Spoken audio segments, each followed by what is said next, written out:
Hi, my name's Emma, and this is going to be my presentation for the first assignment for COM 200, and it's about chatbots that don't know what stuff isn't. So, reading the article about chatbots that don't know how to process the words not, or isn't, or with, I was really interested in the double negatives portion of this article, and I really wanted to test that and see if AI has improved at all with some of the new data coming in from people actually using it. So the prompt that I chose was, Alexa does not know that she cannot have a cat. Now, it's important to note that the article describes that AI might skip the words not, but I'm not sure if it would also skip the word cannot. So that's why I think I got some of the responses that I did.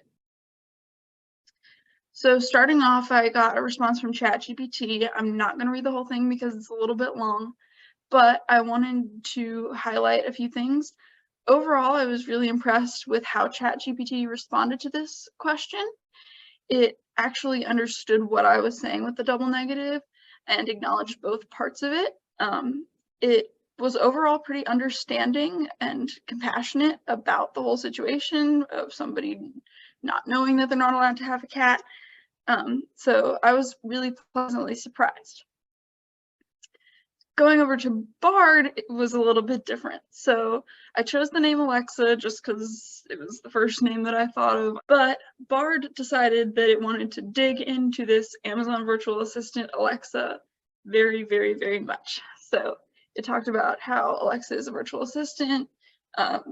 It doesn't have the same needs as a human. It doesn't eat, sleep, blah, blah, blah.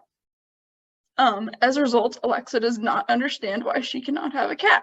So it restated my prompt there, which means that it kind of understood. It also gave some examples about how Alexa could be a suitable pet, which is not what I was asking about at all. One thing that I wanted to highlight was also, it said in the article that you linked.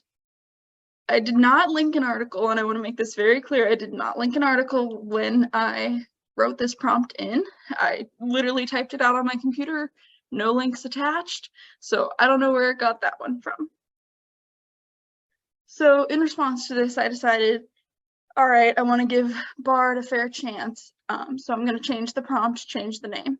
So I switched from Alexa to Margaret, and just the first name I came up with.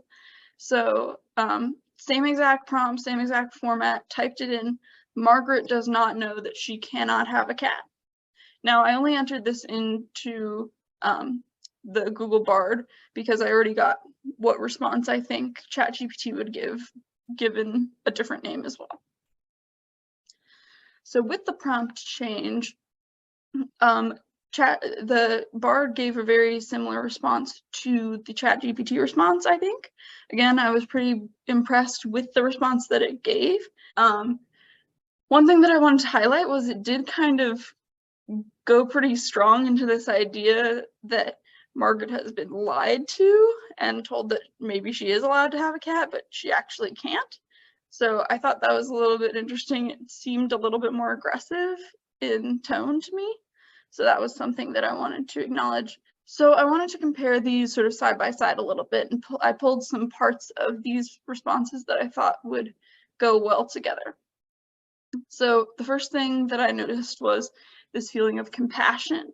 So both responses acknowledged that there is some lack of understanding, which was what I was going for, but they also talked about some disappointment that Alexa/Margaret might have related to this situation, and Bard went as far as to recommend talking to a counselor, which I thought was really interesting.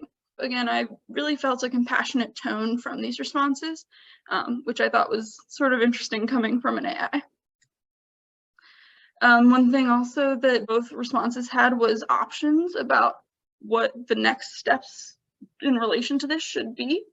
So the big thing that I saw the same was volunteering at a local shelter, volunteering at an animal shelter. And I thought, oh, wow, people are probably Googling things about cats and going to shelter websites, or, trying to volunteer with animals. So that was something that I sort of saw a direct connection to the data set that it was provided. Overall, is AI getting better at double negatives? I think so. And I would like to test this out a little bit further just because it feels like, with my prompt having not and then cannot, it might have been sort of ignoring the word not, but accounting for the word cannot. And so, it's something that I would want to play with a little bit more, but I think it's doing a lot better than some of the examples that were given in that article. So yeah, that's my thoughts on this week's topic. Hope you enjoyed.